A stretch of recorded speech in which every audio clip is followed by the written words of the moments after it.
Have you ever realized that nature attracts us? Things that were created, God's creation, they speak to us.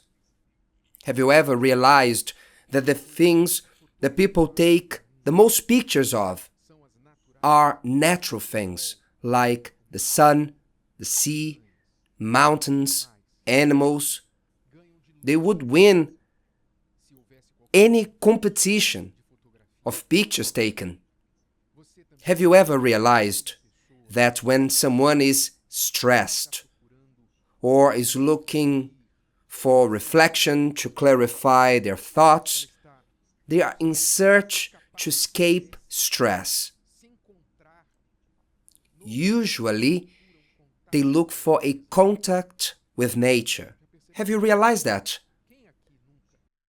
Who has never left their house to walk in a park, to vent, or drove to the sea, just to look at it, not even to swim, but just to look at the sea, or put on some clothes and climb a mountain? Have you noticed that? What is this? What is in nature that attracts humans so much? You might have the answer. But let's see what Psalm 19 says. It is written, "The heavens declare the glory of God, and the firmament shows His handiwork." This is another phenomenon, a universal one. Humans, when looking for hope or an answer, they look to the sky. Have you noticed it? When we are downcast, we look to our feet, to the ground. When we look for hope, we lift up our face to the sky and we see the blue sky or the stars. It's as if we were searching. It's as if our bodies, our eyes, by an instinct, knew where our help comes from. The psalm says, "The heavens declare the glory of God, and the firmament shows His handiwork." Even atheists do this. Not even them can deny, though they say they don't believe in God, that they are attracted by God and the natural works of God's handiwork. But they cannot search for this creation that we know are God's creation. And going on with the psalm, it says, "Day unto day utters speech, and night unto night reveals knowledge," which means day after day, night after night, things get clearer. That what was blurry 1 year ago, today is clear to us. Am I right?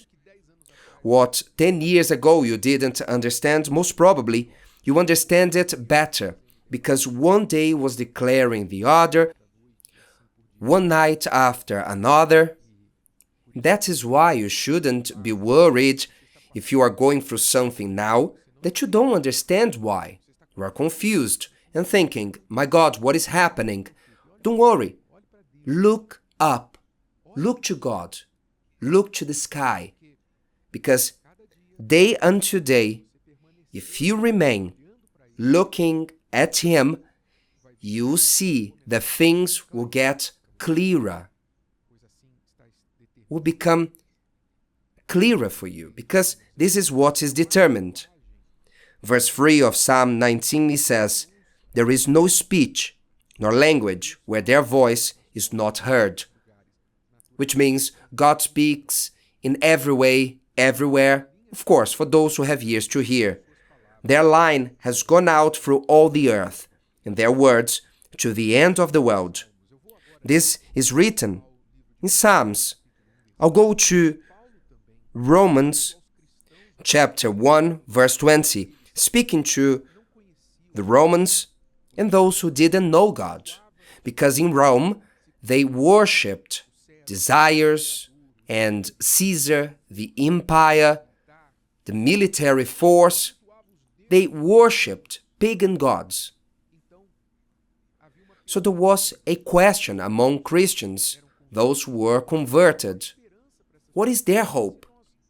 If someone dies without knowing the gospel, what is their hope? Will God blame them if they have never heard about his existence? Then Paul wrote, answering this question in verse 20, chapter 1.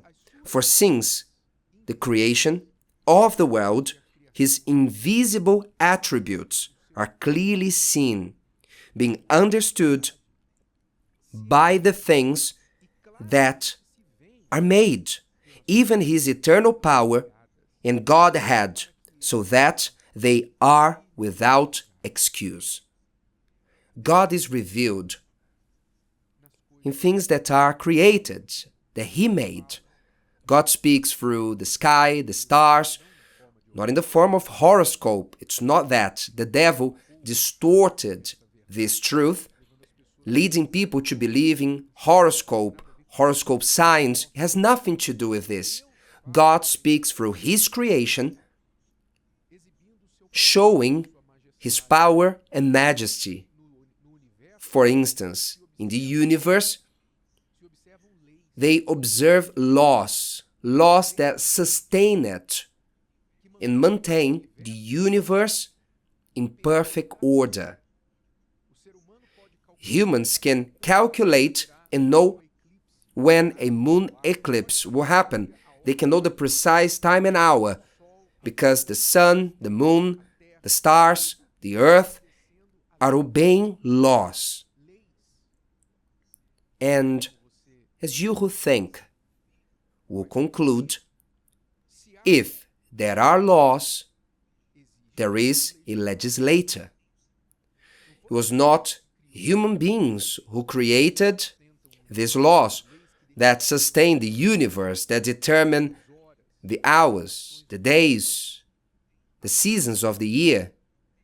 Laws that maintain the sun, the earth, the stars in their due course. It was not human beings who created them. They just followed them. So who created these natural laws? Am I right? Do you think that chance can create any law? An accident can create a law that does not fail?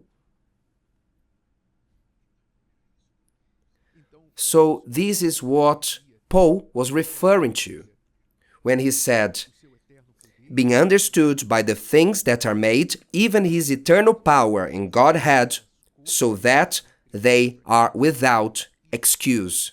Which means they only need to think a little, and even if they have never got a Bible in their hands, even if nobody has ever preached to them. And then that question is answered. Bishop, what will happen to those who have never been reached by the gospel and they died?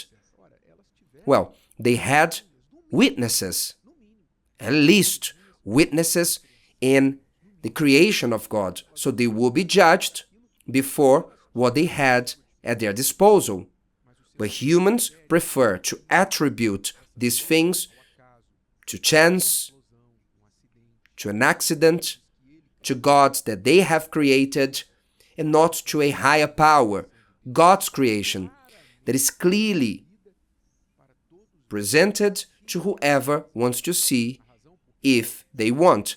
But many don't recognize God's power in nature because the next conclusion after this, if the person recognizes that there is a God, so the next conclusion is, I must obey this God.